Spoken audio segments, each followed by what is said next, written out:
सबसे ज़्यादा परेशान है तो यहाँ इस भारत देश में किसान है। जय जवान जय किसान का नारा देने वाले तो ठीक है चले गए, लेकिन आज जो है वर्तमान में सरकारें हैं ना, उसको देखना चाहिए। किसी इस भारत देश में किसी को कोई दिक्कत नहीं। पढ़ाई पे 18% सरकार जीएसटी ले रहा है, फिर भी किसी को कोई दिक्कत नहीं। उसी पढ़ाई पे मनमानी प्राइवेट स्कूलों में मनमानी तरीके से पैसा लिया जा रहा है, फिर भी किसी को कोई दिक्कत नहीं है। प्राइवेट हॉस्पिटलों में मनमानी फीस लिया जा रहा है, दिखाने के लिए फीस मनमानी तरीके से लिया जा रहा है, फिर भी किसी को कोई दिक्कत नहीं है।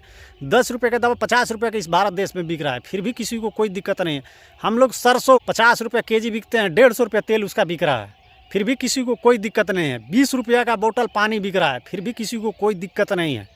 किसी को कोई दिक्कत नहीं है। किसान एक ऐसा व्यापारी है, जो अपना खुद बनाया हुआ उगाया हुआ माल को रेट नहीं कर पाता है। यहाँ इस भारत देश में मोची अपना जूता सीता है ना, वो भी रेट फिक्स करता है कि 250 में जूता बिकना है, बार्गेनिंग करके 200, 190, 150 में बेच देगा। लेकिन किसान वो भी नहीं कर पाता है।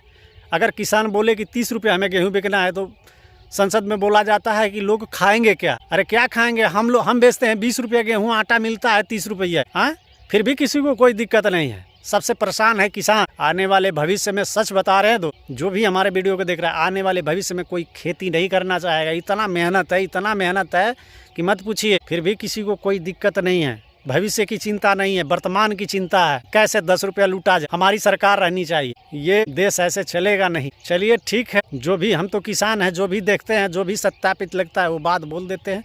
चलिए तब तक के लिए राम राम सबको।